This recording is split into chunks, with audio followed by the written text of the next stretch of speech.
Welcome back to the Vera House podcast. We've got another great episode for you. We talked about the update, the latest with Francine and what she's got going on. Talked about the FBI having a presence in Richmond, which is kind of crazy.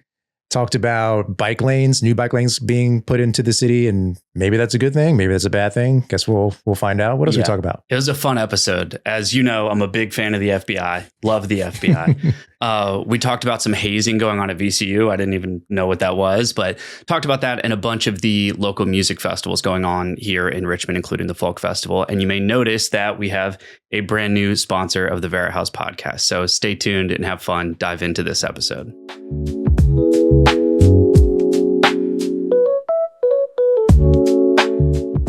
So, of course, we need to talk about the conclusion of the Francine saga. The saga, I think, is even underselling it at this point. It's a national, maybe even worldwide sensation. Yeah. Which is insane. It definitely is. It's like one of those, what's the Instagram account called? The Dodo? Yeah. Sure enough, we're going to see like a video about Francine on the Dodo. Yeah. That's one of these like positive, feel good type videos. That's the Insta that's about like animals and things like that. Yeah. Yeah, exactly. Oh, yeah. It's getting remixed. It's going to get put into a bunch of different reels. I actually went to Lowe's yesterday, not to see Francine. I was just like, you went to see me because I was there too. I was just going there to like get some supplies, and I'm like, maybe the cat's here. So like I do an extra like a loop around like the home and garden section to see, but no such luck. I didn't see the Francine. I didn't see her either. And dude, it's because she's a celebrity now. Yeah, she's got bodyguards and a press team. Straight up, yeah, seriously. I mean, for anybody, I don't know how anybody wouldn't know, but for anybody who doesn't know, Francine was found, right? So especially if you're listening to the last episode, the local Lowe's cat went missing, ended up in North Carolina, a whole state away. Mm-hmm. Big task force got together to go locate this cat, and they found her and brought her back. And now she's back in her home at Lowe's on Broad Street. And yeah, of course, ourselves, all local media, all even like national news, the Washington Post, national news and media picked up this story and just ran with it. It's wild, man. Like there is a Francine Fest. I saw on Reddit that people are urging the organizers of Francine Fest to make it a yearly thing. I saw a picture from Mainline Brewery, which is where it was, and it was packed. And if you've been to Mainline Brewery, it's a massive like outdoor space. And to pack it for any reason is like a tall order. But this cat, man, she's got diehard fans. Yeah. I mean, it's not a bad idea to make it a yearly thing. I mean, look, dude, like in a weird way, first of all, leave it to humans to like take advantage of any weird scenario to like use it for some sort of gain. But it's like, use it as a gain for good, make it a fundraiser, and if people love it and they want to do it, and people show up for it, then yeah, keep doing it. Like, why not? Right. It's not like we don't need excuses to like get together and be outside and listen to music and do things as a community and a society. Right. So, sure, people can throw stones at it and, make a mockery of it. And there's a little bit of humor to it. And like, there's a reason to kind of laugh and be like, wow, that's ridiculous. But at the same time, like, it's not hurting anybody. And the cat's fine. The cat got found. They bring it back, creates a little bit of like funny, local lore and just all that stuff. And so it's like, whatever, man, make it fun. And if the SPCA can raise some money and do some good with it, like, cool, go for it. Yeah. I was talking to some friends a couple days ago. I think I heard that, the SPCA, in addition to the Francine Fest, they were having like free adoption day where you can just come and adopt an animal. And yeah, there's always obviously like a positive return on all of this attention, which is good. Like it's not going anywhere nefarious and people are enjoying the content and getting joy out of the story. And it's bringing people together. Like the funny part about it is, that's like the opening line to a lot of conversations with strangers is like, were you guys talking about Francine? Yeah. I heard about that, it's silly because it's the cat that lives at Lowe's. But the underlying thing is, one, we all love when something is going on that we can talk about, that we can like commune over. And I like will take it back to before we had like YouTube and streaming services. there was just TV and what was on. Like you didn't have on demand. It was just whatever was on. And you remember when, I don't know if you like watched like wrestling, for example, when wrestling was on, you watched it. And then the next day or 2 days later, you went to school, you talked to your friends and you talked about what was on. And it didn't matter like if you weren't talking to each other beforehand, you waited until you got to see your friends to talk about it. So it's kind of like that. It's kind of like everyone's rallying around this thing. And then this is the one thing that we all have in common that we can talk about. Yeah. Oddly enough, I watched a whole like mini doc about this, and you're exactly right. You know, we used to have these like common cultural threads that ran through our life, what felt like these big moments that we all kind of gathered around. And especially around things like movies. You know, even remember like the first Transformers came out, you know, like all that, you know, there's plenty of different examples, but when things happened in society, that's exactly right. Like you'd show up to school the next day and like, that's the thing everybody was talking about. And it created this sense of connection and this like rally around a particular topic. And that really doesn't happen anymore.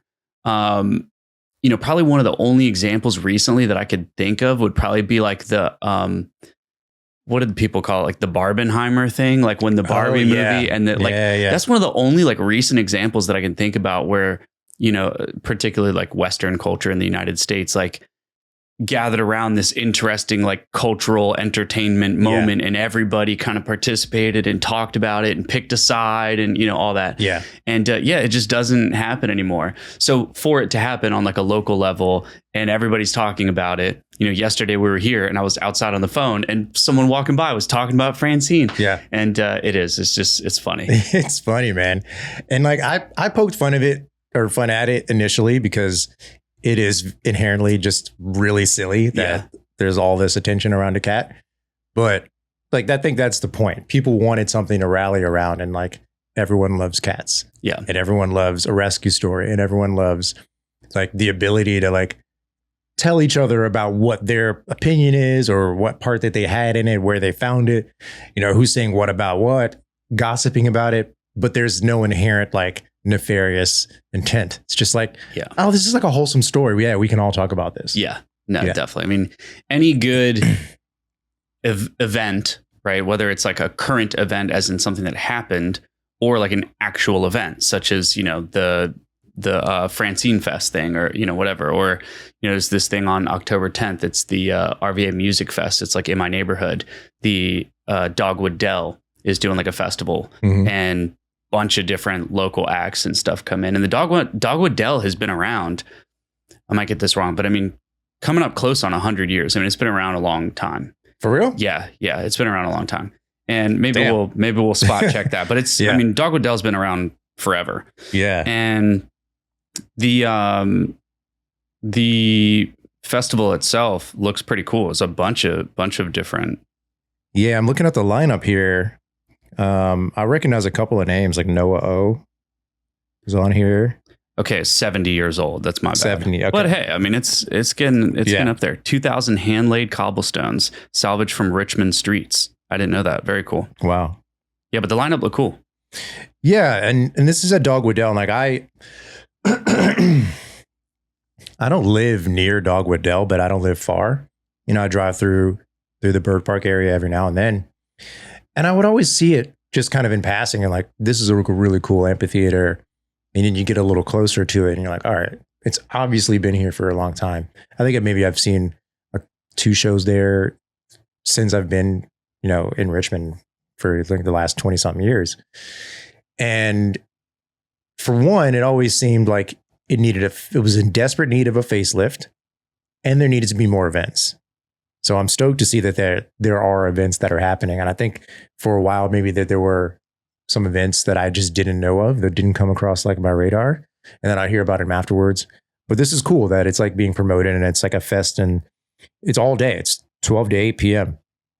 So, and I mean, it's over a dozen artists, which is pretty cool. Yeah. We love a festival. Yeah. Big fan. Yeah.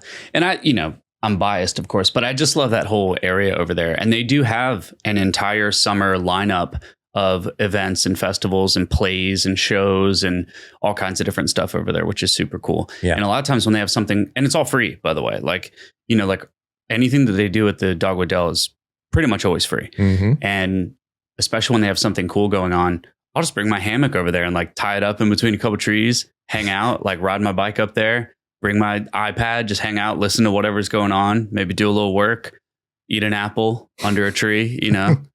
It's so whimsical. Yeah, it's a good time. Yeah, I mean, it's a good weekend for Fest. So that's coming up this weekend. And so is the Folk Festival. Yeah. I think the Folk Festival actually starts today, which is the 10th. I always seem to miss the Folk Festival. Like I'm either doing something and like Sunday afternoon, I find out that it's been 2 days and it's been going on and I didn't know about it. So finally I got some heads up on it. So maybe I'll stop by this year. Yeah, it'd be cool. I mean, I've gone to the Folk Festival and it's been a little while, but it's always a good time. And I mean, I feel like sometimes it depends. Like day festivals, I feel like potentially revolve around drinking a lot, you know, and sometimes in the middle of the day, you could be sitting there and just wondering like, all right, what am I doing? You know, and you're kind of waiting for some of the bigger acts and stuff to come on. Yeah. But I think, yeah, it's always a good time, especially because it's good music, especially folk music, bluegrass music. You can't go wrong with that. It's just like hanging out, you know. I want to say that in addition to folk and bluegrass, that, you know, there's jazz, there's funk and soul, and there's some like world music, I believe, like just all kinds of music. I remember it being like a very diverse and like broad type of music entertainment that they had. And I could be mistaken that I think the one year that I went, I saw Japanese drum band, like a drum group. There's like 20 of them, 20 people up on stage, and they have like the big sticks that they like bang on the drums, Yeah. like, and it's a whole performance. Do you remember? Does that sound like? I mean, it sounds that's awesome. happening? It was cool. awesome. It was in one of the tents, kind of off to the side. And yeah, you went in and you sat down and they just performed. Like imagine the soundtrack to like The Last Samurai. It's like that. That's pretty cool. It was very cool. Yeah, I think last time I actually went was probably like the year of COVID, because they had like these circles like spray painted on the ground, and you got it. I'm pretty sure it was the Folk Festival, and because you have to pay for the Folk Festival, right? Or is that one free? Yeah, I don't know. I think maybe remember. It's free. Well, last time I went to like a big festival on Browns Island, I had purchased tickets, so it was something that you had to pay to go to, and yeah, you got there and there was like, you know, circles spray painted on the ground. They were like, all right, go stand in your circle. And it was very strange. And I was with a few friends and we got there, hung out for like 15 minutes. And we're like, all right, this is weird. Let's get out of here. Yeah. It was very strange. Yeah. The quarantining or like the sectioning off of areas during COVID was odd, to say the least. I mean, like trying to shoehorn social distancing into things that were inherently like, you have to be close to enjoy this. Yeah. It was odd. It was so awkward and weird. Well, and it makes no sense because it's like, okay, well, now you go leave your circle to go get in the beer line and stand with everybody else in the beer line. It's but you can't, I remember you couldn't, you went to a restaurant, they had like the partitions up. Like, so if you're the host stand, there was a partition and you could walk in, but you had to put a mask on. Yeah. And you could sit down and take your mask off, but the server would come over to you with the mask on. Or they had like one of the POS systems where you could just put your order in at the table. Yeah. But if you got up, you had to put your mask on, because when you're sitting down, obviously the air, the breath doesn't come out of your mouth. But when you stand up, it does. So you had to put the mask on. The whole thing is theater, dude. The whole thing's a scam. It's so ridiculous. It was our just like haberdashed together attempt to like make life normal. Yeah. It wasn't working. It's a straight fever dream, really. Like, you know, and we're just coasting from one fever dream to another, I guess. Really, you know. Speaking of fever dreams, I found something that reminded me of something that you would like wake up from a dream and having remembered, or that you would hear in a movie. Yeah. Operation Summer Heat. Okay. Does that ring a bell? Have you heard anything about this? Is this like a covert government operation? Yes, but it's not so covert. Okay. And for like the headline or like the title just kind of got my attention. So I looked into it. I was like, okay, what is Operation Summer Heat? Sounds like super official. Sounds like a title of a movie. Yeah. It is the FBI Richmond and Norfolk field offices. It is their operation to combat violent crime nationwide. You heard about this? Okay. I saw some posts about this recently. Yeah. Yeah. About how, like, I guess they're installing like FBI offices in Richmond or something. Yeah. Yeah. Didn't know that was a thing. Like, we need more weird shadow government offices so that dude can go and break in and lock him in the closet. Yeah. Yeah. What was and his name? Eric Morales. Yeah. Eric Garcia. Or Eric Garcia. Free Eric. Yeah. Yeah, dude. I mean, I could go down a whole rabbit hole right now, but the types of activities that these government agencies participate in are very strange, and you don't have to look that far to look into it. Yeah. And then it makes you wonder, like, okay, so what are you doing here again? I hadn't heard about this. Excuse me. And it's just the little bit of info that they have online it was surprising to say the least. So I'll read a little bit about it. Yeah, please. FBI Richmond and Norfolk field offices arrest 122 violent offenders in this summer initiative. The FBI Richmond and Norfolk field offices participated in Operation Summer Heat, a nationwide surge to combat violent crime, alongside state and local partners. FBI offices around the country executed federal warrants of violent criminals, fugitives, and dismantled violent gangs and rescued child victims. Between June 24th and September 21st, the FBI Richmond and Norfolk made 122 arrests under the Summer Heat initiative.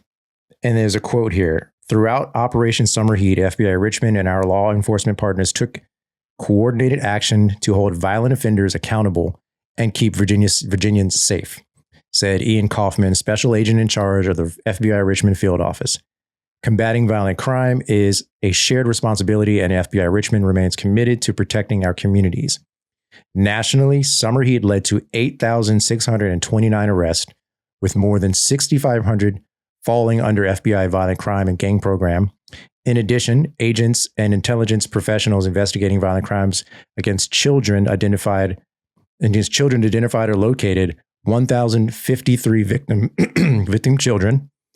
Summer Heat operations also led the seizure of 44,569 kilograms of cocaine, 421 kilograms of fentanyl, and 2,281 weapons. Dude, the FBI is always looking out for us, man. They really have our backs. These are good people. What they don't include in their press release is how they also protect organizations that are clearly involved in child trafficking and sex trafficking. Oh, yeah. Like, they participate in it. Really? They're friends of these organizations. Yeah. It's like plenty of documented evidence to show that. But we'll maybe save that for another. We'll save that for another episode. Yeah, but I thought this was wild. Look it up. I think that should be our hashtag. Is like hashtag look it up. Look it up. Dude, I'm telling you, man. This is wild though. I mean, like, obviously there's more to this story. This is just the FBI press release. And the numbers can be skewed in whatever direction makes the most sense for them. Oh, of course. Yeah, it's all, like I mentioned a moment ago, it's all theater. It's all theater. It's all press releases and media and, whatever. Yeah. But it is interesting. I did see some people posting about it, about how they were concerned and frustrated about the FBI needing a presence in Richmond. Yeah, that was a surprise. Like, surprising thing. I guess, a lot of folks, myself included, maybe, we think about the law enforcement in Richmond. We think about the Richmond Police Department, so RPD, the Capitol Police, because there's a separate police department for the Capitol and the state government. VCU Police, which is, don't mess with VCU Police because they are real cops and they can really arrest you, although they don't look like it. So if you're driving through VCU campus, definitely do the speed limit. Yeah. And the military, because there's Fort Lee base, which is out like 30 minutes from here in Petersburg. And there's some other military bases here in Virginia. Definitely didn't think about the FBI. Dudes in suits with the little thing in their ear. Like, that's what I think about. Yeah. I imagine. Well, and a lot of them are undercover and we have the Federal Reserve here, which is, federal.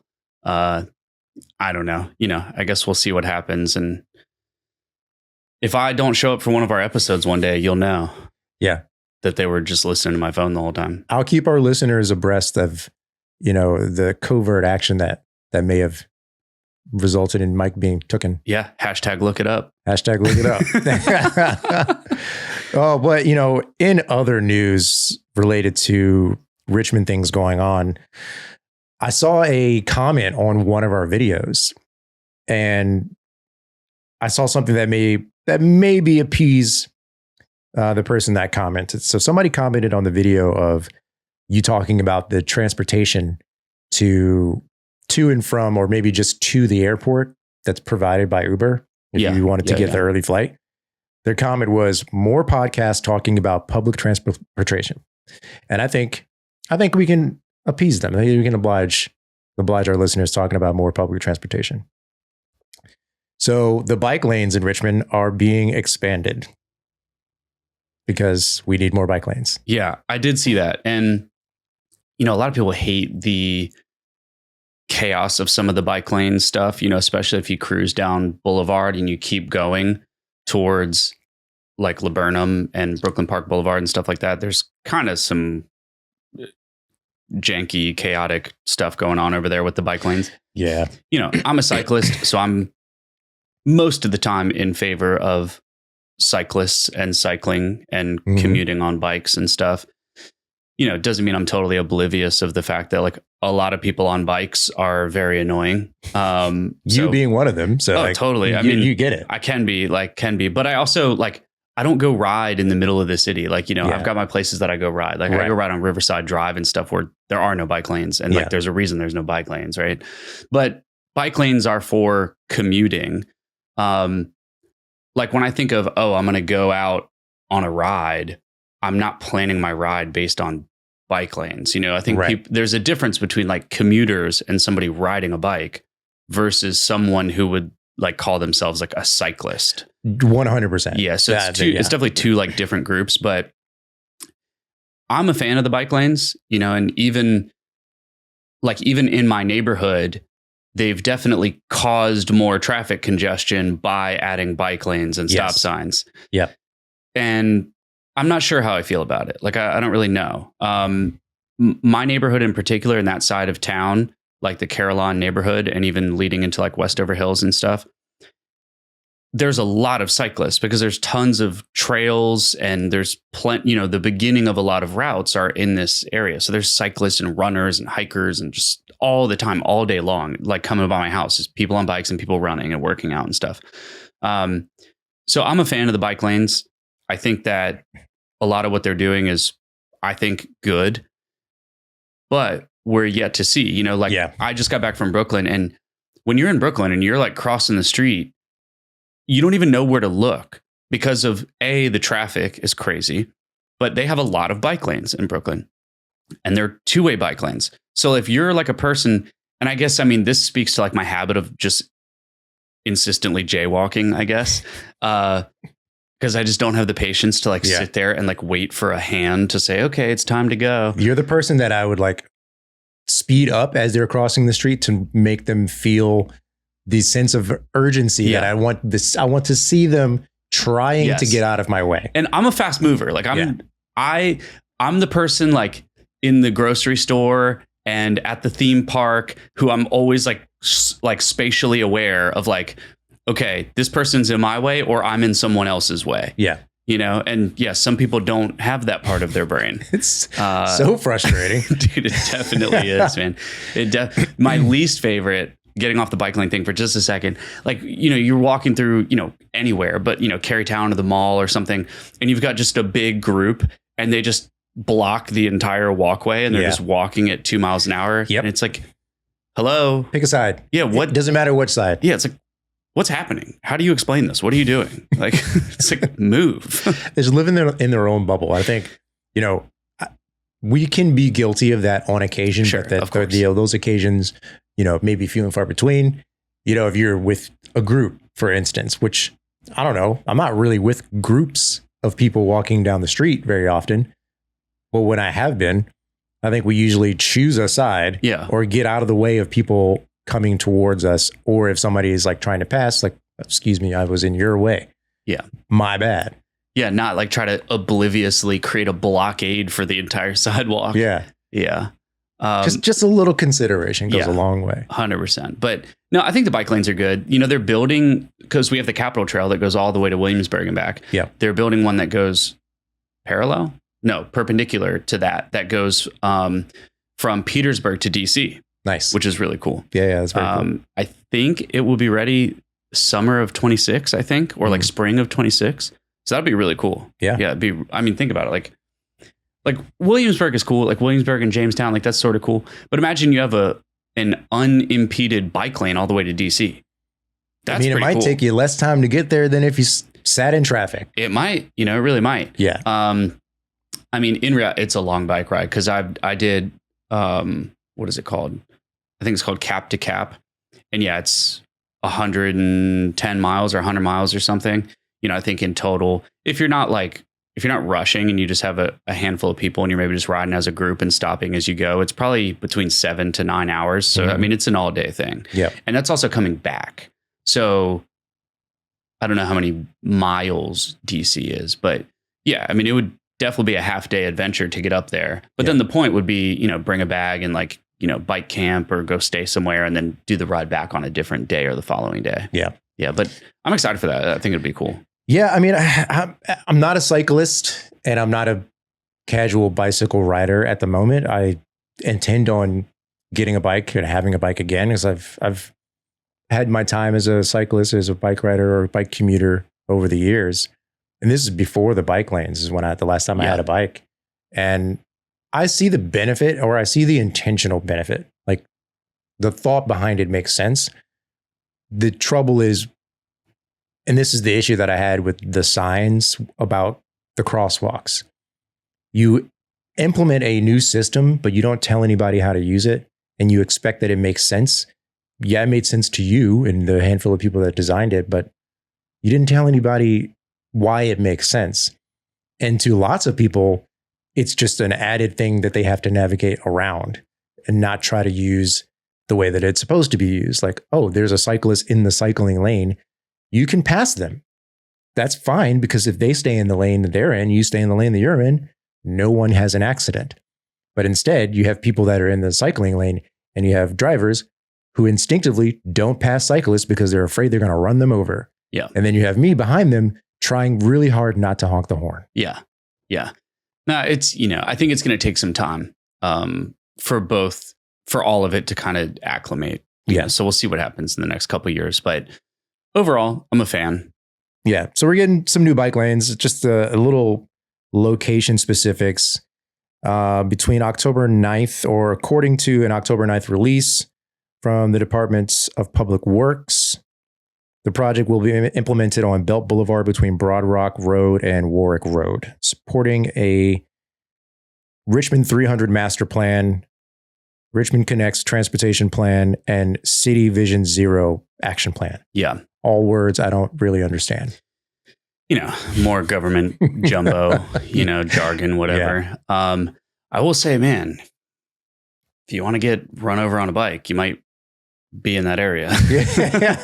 Yeah. But I guess that's the whole point, right? Is trying to mitigate that problem and try to make it safer for people on bikes. So I definitely. Yeah. We were those Broad Rock Road and like Warwick, we were talking about on the last episode in relation to the traffic cameras, because those are some of the places where those traffic cameras are going. And the Vision Zero plan is the plan for the new red light cameras. So there seems to be the common through line that the infrastructure that is helping, kind of hard to see and really measure if it's helping or not. Parts of the city where we live and frequent are being expanded to those areas that don't have those infrastructures like the bike lane and stuff like that. So hopefully there's a positive outcome after it's all said and done. Yeah. And that's the only option, right? It has to be a positive outcome. I think with all the money that Richmond's putting into the city, I think it's headed in the right direction. I think there's, the right people for the most part leading a lot of the development type stuff. Mm-hmm. There's always two sides to that coin, but I think it's all headed in the right direction. Yeah. What do you say we take a moment to mention our sponsor? Yeah, let's do it. Yeah, so we recently partnered with Point 5. So they are the sponsor of today's episode. They are Richmond's first standalone alcohol-free beverage shop right here in Carytown. Point 5 is not just for those who are sober and sober curious. It's for all of us who just want something different to sip on. They carry everything from non-alcoholic beers and wines to nootropic drinks built for focus and creativity, along with functional beverages like THC, CBD, kava, and other plant-based options for mood, relaxation, and energy. They also offer gluten-free and dairy-free options, including NA beers, wines, and functional spirits that work for a variety of dietary preferences. Visit verahouse.co/point5 for a 10% off voucher, and be sure to visit them right here in Carytown. That's verahouse.co/POINT and the number 5, and simply screenshot the voucher and use it at your next visit. So speaking of Point 5, Jody, the woman who runs the shop, her son Lewis, amazing people. They've become friends of ours, and it's just a great, like, unique, cool place. Yeah, really I really think of it as it's an alternative beverage shop for somebody like you as well. But like, I don't drink soda. I drink water and I drink coffee, and I would have the occasional cocktail or beer, especially on the weekend. And just slowly over time, throughout the course of 2 or 3 years, I just considered not drinking anymore. Yeah. And eventually just pulled the trigger. And now I find myself in Point 5 all the time, wishing that I was like going in there prior to ever quitting drinking, and I had been in there once or twice, but they've got options for all types of different use cases. It's not just for people who don't drink or aren't drinking. And these drinks that we have here are like the perfect example, right? So these two came right out of our fridge right here in the studio from Point 5. So all the beverages that you see on this show are from Point 5. And I grabbed this one. It's called which one did you get? Odyssey Functional Energy. Right. So at the time of recording, it's the middle of the day. Right. So I'm not going for an alcohol replacement. It's just a functional, like, nootropic drink. So it's passion fruit, orange guava. It's got lion's mane, cordyceps, and 85 milligrams of caffeine, which is a nice. Like, medium amount, but I really like nootropic drinks. I mean, I'm kind of like a productivity nerd, and I really like focus topics and even just creativity and just trying to, it sounds corny, but I just try to maximize my day however I can. So I'm always spending time looking into a lot of these different supplements and stuff. And lion's mane is a good one.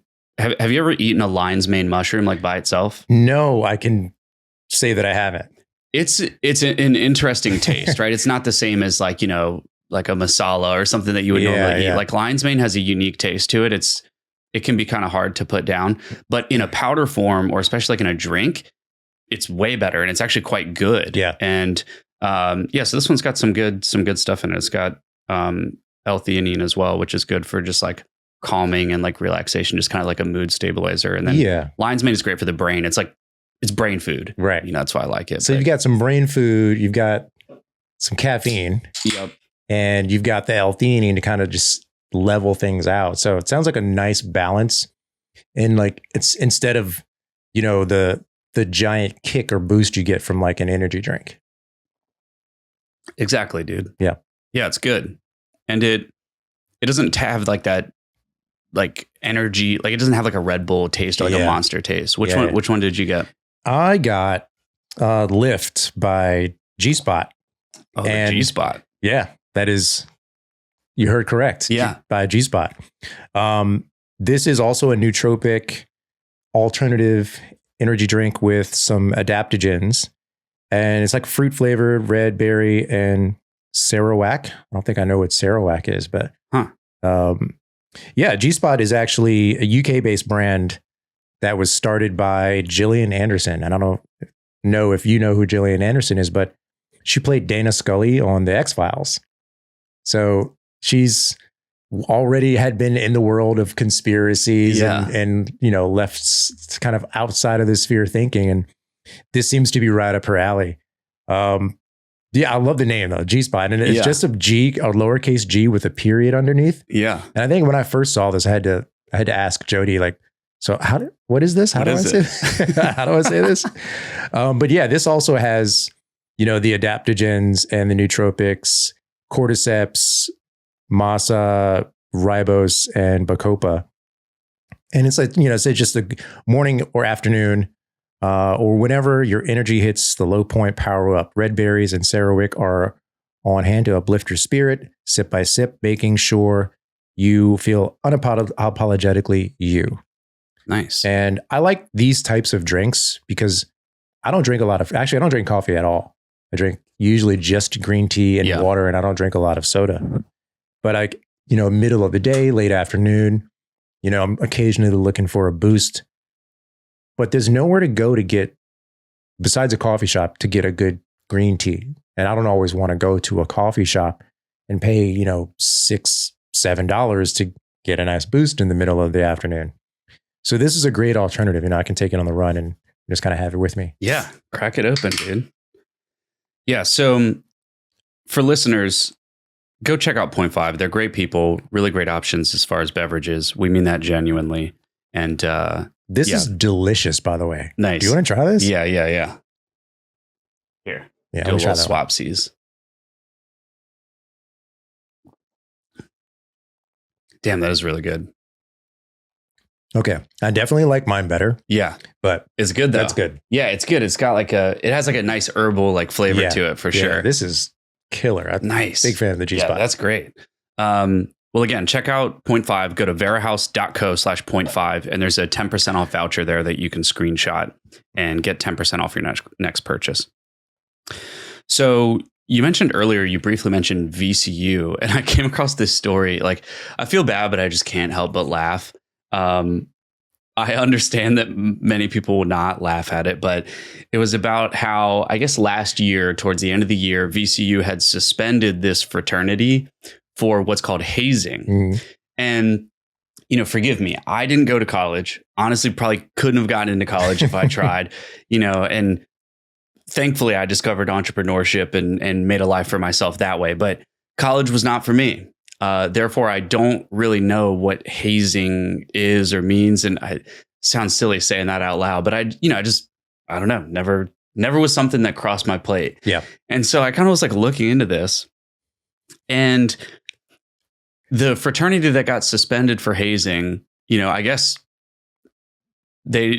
although they were suspended, and I guess the parent chapter of the fraternity kind of disowned them or distanced themselves from this group on, at VCU, the fraternity just continued their, activities as normal. Yeah. And I guess in their pledging process, this is what it says. It says, and this is on the news and everything, is basically this, they're calling it fake fraternity, even though it's not. It's a real fraternity that just kind of got in trouble. And then everyone was all right, we should probably distance ourselves. Yeah.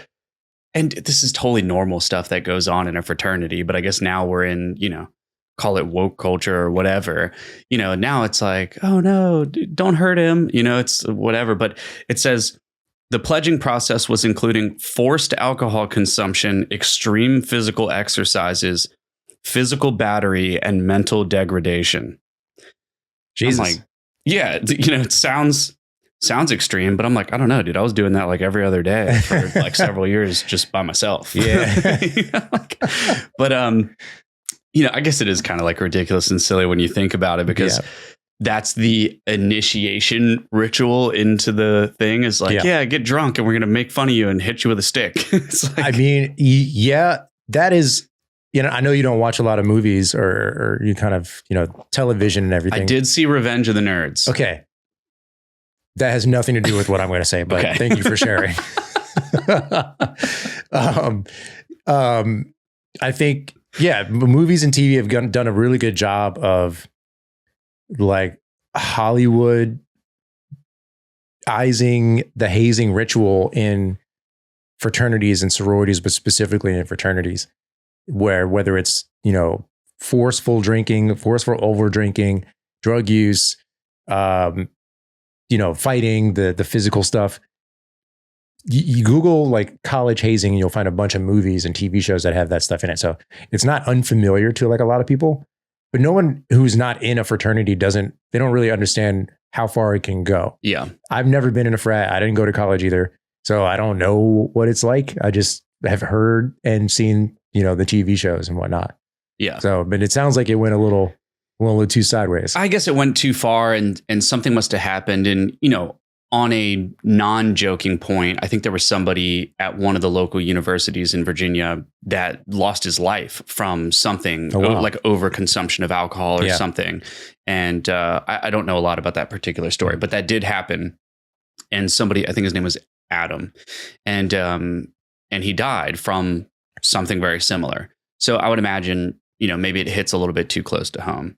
Yeah. But I did love this comment that was on the post from this guy, Eric Albright. He commented, he said, "Let the jests and jibes of old be restored. Bring forth again the trials of mirth and mock, where knaves were tempered in the forge of jesting, and weaklings grew stout beneath the sport of scorn." What? Eric, my guy, what are you on? Hear ye. Your old English needs some adaptation, my friend. Dude, I thought it was so funny. But yeah, so I don't know. But yeah, that's crazy, man. Like the fraternity stuff has been, it seems like there's two camps. It's like you're all in on the fraternity lifestyle and the benefits of it. I've worked with, diehard fraternity members and alumni, and I actually spent the evening at a wedding between two fraternity and sorority alumni, and borderline cultish. Yeah, I mean, I was going to say, why not just join a cult or a motorcycle gang like a normal person? Some of the traditions that they have, with whether it was like passing off the bride, her bridesmaids surrounded her in a chair and sang to her like they're in a witch coven, and then they ushered her off to her like new husband. And then the guys did like a step routine, like stomping and dancing, which is cool. Those are cool. Yeah. But then they also have like hymnals and things that they sing in unison. Very cult-like, especially for somebody who's like never done it. I don't get it. Yeah. I mean, I guess neither of us have hands-on experience, but I feel pretty confident that if you put the process of a fraternity and put it next to like cult, like a cult book, that explains the core components of what it takes to build a cult, it's going to be very similar, Yeah. Like you take people who have a really strong desire to be a part of something and have a purpose and all of that. Then you break them down psychologically, and then you reinitiate them into your group to where they feel this overly strong bond that they cannot back away from, and then you have built-in incentives and things. You have a hierarchy, and everything works in proximity. You're always trying to get closer in proximity to the cult leader. And the closer you feel, the stronger that bond is, and so as you're incentivized to work your way up the hierarchy to get as close as you can to the leader. And the more you do that, the deeper in you get. It's the same thing. You know what that sounds like? It is a cult. You know what that sounds like? Church? The military. Oh, well, yeah, that too. I mean, that's also a cult. Yeah, it's the same thing. You're describing that. I'm like, yeah, this is sounding familiar. Yeah. Oh, 100%. Yeah. If you ever talk to an Army recruiter. Oh, yeah, exactly. He's the guy. 100%, man. 100%. I tried to apply for the National Guard when I was 21, and they were like, yeah, you should probably get out of here. They're like, no, thanks. We're good. I was in ROTC in high school. Really? Yeah, I was in ROTC for 2 years, and I, 16, 17, I really liked it. Yeah. I liked wearing the uniform. I liked the structure, the rigid structure, and I liked the education because they were teaching you about the military and they're teaching you about all of these ideas. Yeah. And I mean, you kept your uniform. I did, man. I just cut these straight off the uniform from high school. Strangely, they still fit. I haven't grown an inch. It's crazy. But the more you're into it, the further you get into it, the more indoctrinated you get into it, the more your belief system becomes their beliefs, or vice versa. Their belief system becomes your belief system. So a lot of times you end up with like people who are in the military or recently, left the military. They can't really shake off the rigidness or the structure or the ideology. They're just right. We always hear about veterans having a hard time reintegrating into society. Yeah, it's like, well, yeah, they were off the reservation for a large part of their life, usually in their younger developmental years, teens and 20s. And they have to do a full 180 back to what was normal life for 90% of the population. course it's going to be a little weird. 100%. Yeah. Especially when you watch like documentaries about a lot of these wars and you see what actually was happening. It's like, it's very easy to understand why reintegrating into society is very difficult. Yeah. You know, everything probably seems very dystopian. And you're probably going around thinking like, all right, everyone's just carrying on. Like, don't you know what's happening over there? I mean, kind of, you know, and then no, I mean, I was going to the DMV, man. I don't know what you're talking about. Yeah, exactly. But that's cool. I didn't know that about you. I would agree, like the structure of it all and the habits that you build, and like those are all obviously great things. And I think, you know, specifically for young men, they need those things. You know, do I think that they need to be indoctrinated into the military and all that? No, but well, actually, I don't know. I really don't know. But I think like I read a book called King, Lover, Warrior, Magician. I don't know if that's the right order, but that's the title of the book.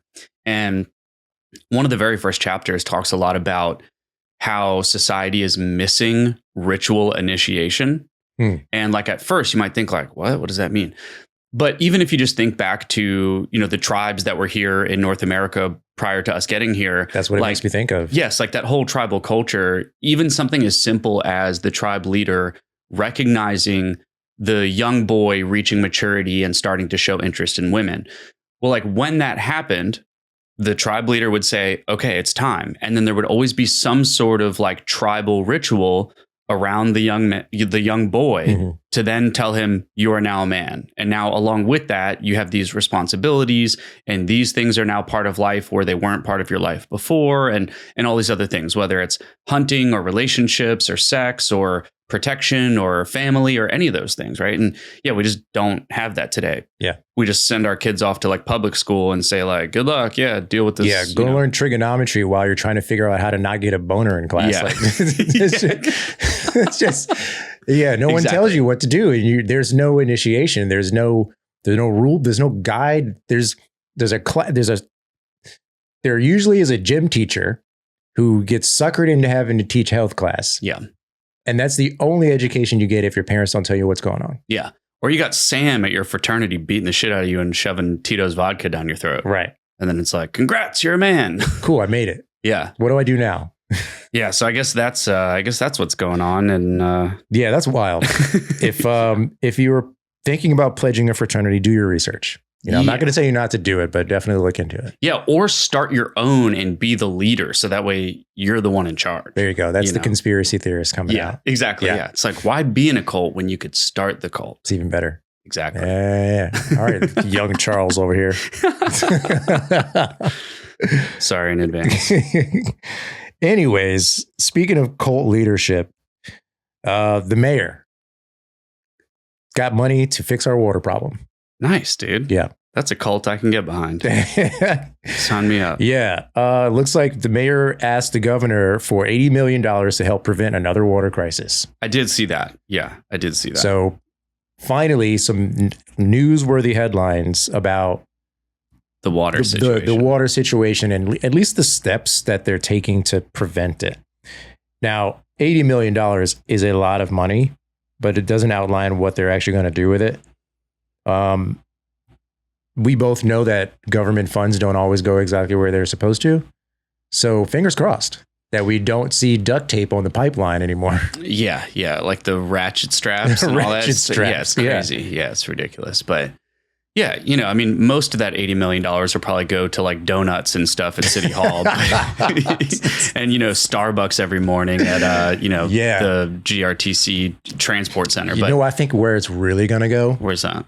To the one lady sitting in a singular office in City Hall that decides that 2 desks that operate and work within the same department need to be on the opposite side of the hall and not have access to each other's files, so that people, when they do actually have to physically go to City Hall, they have to play this round robin of, I have this, but you don't have that. So go over here and get this. And then you bring that over to the first lady. And then wait, you need one more thing. So go back and see that lady. And then she's just sitting up there watching the security cameras and laughing as she's eating peanuts. Yeah. Yeah. That's where I think that money's going.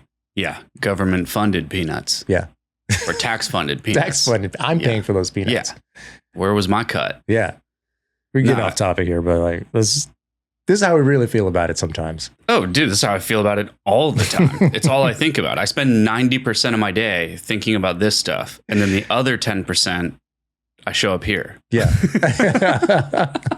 It's like, I wonder why you're so wired up. It's like you're drinking the nootropic drinks and you're reading conspiracy theory books about pretty much, man. FBI Richmond field offices. Pretty much. Yeah. And I mean, honestly, what else is there to do?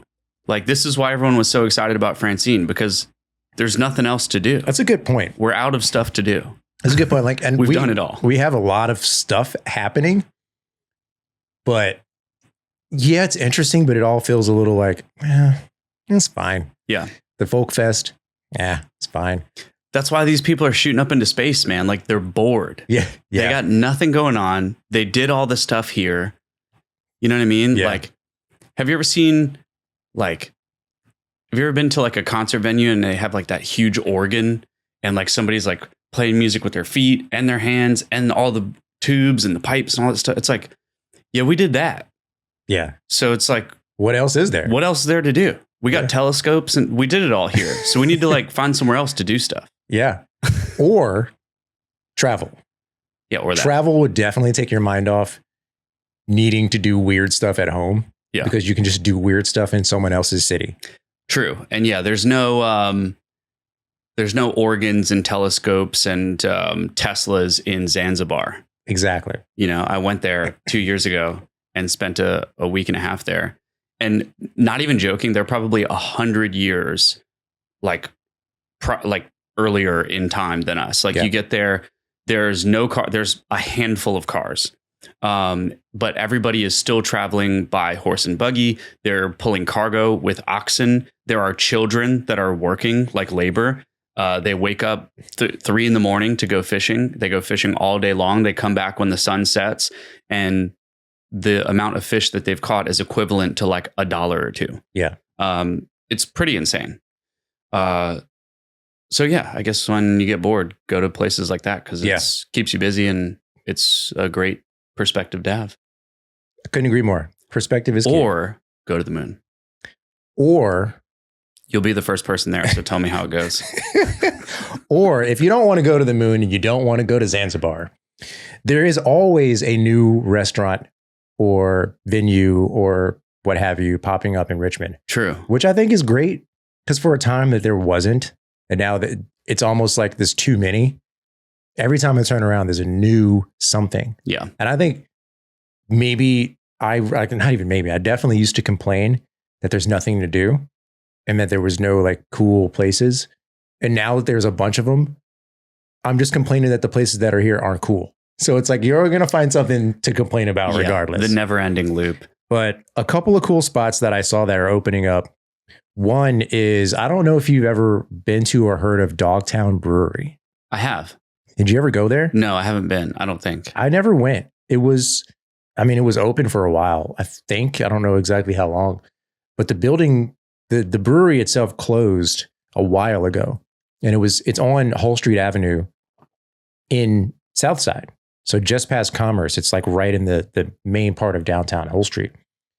And it's this giant 3-story building on the row of all these buildings and businesses. It just says Dogtown, and there's like cool stuff in the window. And it was a big brewery and restaurant. It had a rooftop patio and everything. But it closed and I never got to go.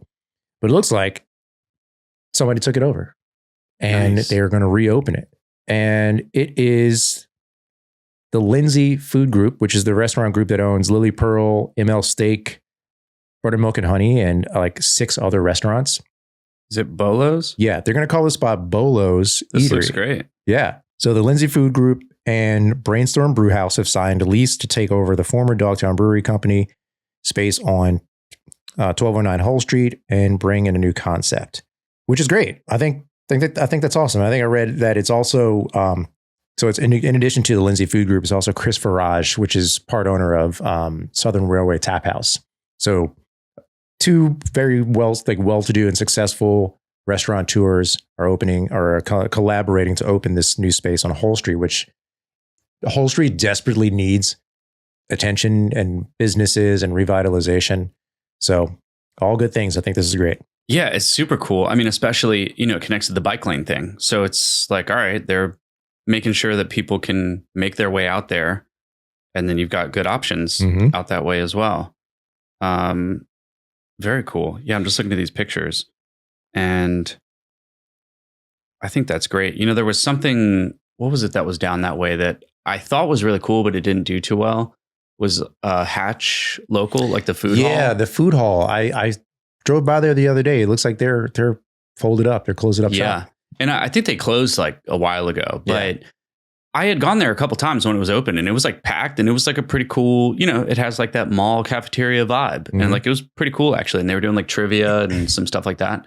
And I thought it was pretty cool. And in the back of my mind, I thought, this is awesome. This is like a cool addition, but it really just didn't. I think it lasted maybe a year. Yeah. I think the issue that they had was they were too soon. It's always good to be first, but they were like a year and change, 2 years too soon. I'm surprised it hasn't turned into like a ghost kitchen where, do you know what that is? Well, just like other businesses will come in and cook in there and like serve their own food. That might technically be what a ghost kitchen is, but what I'm talking about is the restaurants that only do Uber Eats and DoorDash. Oh, like that place on Broad and Boulevard. Yes, next to the Hoff. Yeah. Yeah.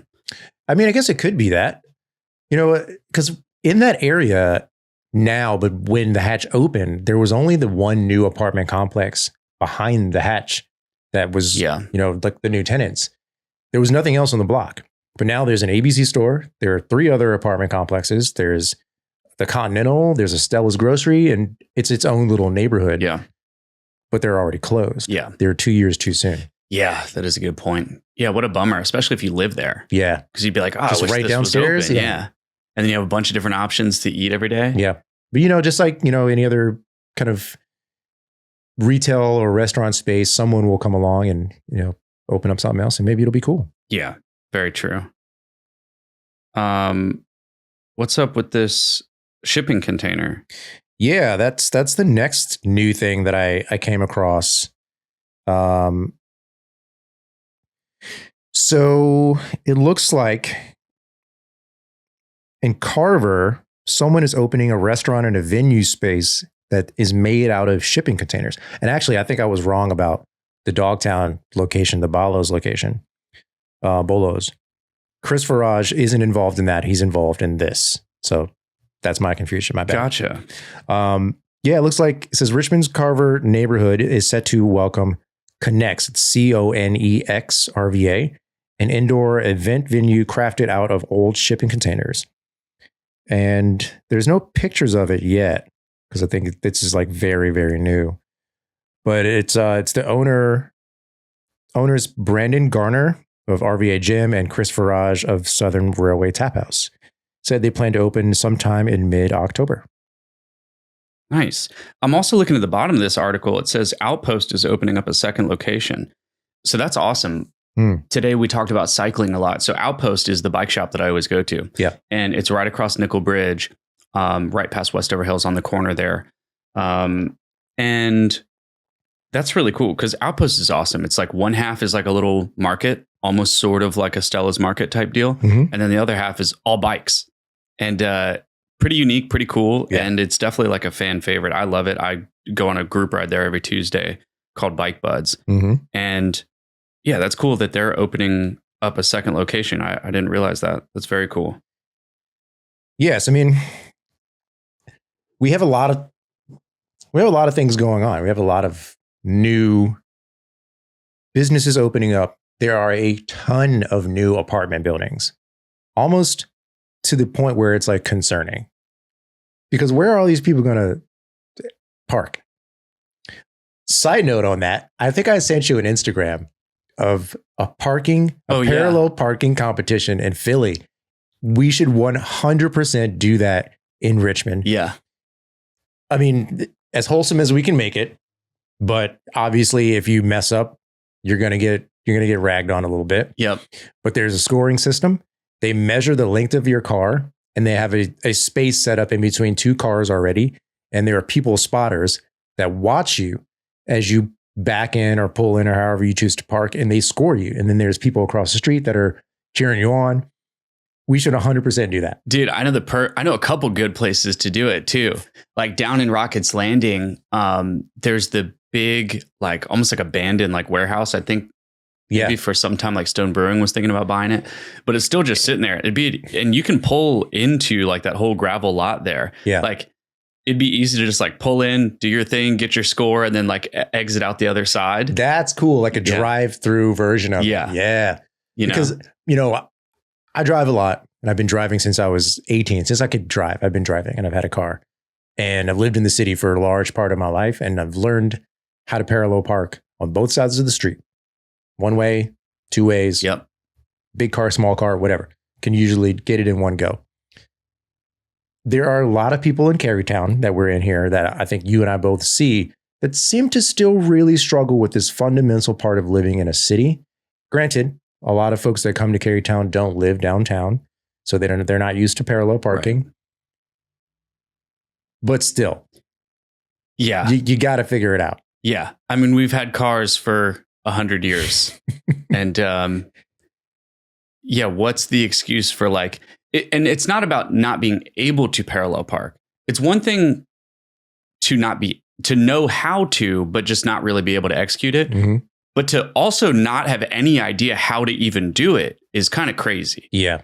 And you see people pull in head first, and then you see other times where, I won't do this, but every now and then there's like this evil thought where, somebody parks and their car is just like in the middle of the road. And I'm like, why don't I just cram right into this thing? Just slam right into it. Because they're basically parked like right in the middle of the road. It's like, well, whose fault is that if I just run into it? So, you have my word. I won't do it, but it does cross my mind sometimes because I'm like, that's funny. Yeah. Yeah. It is funny, man. And granted, now a lot of cars have the parking assist and the backup cameras.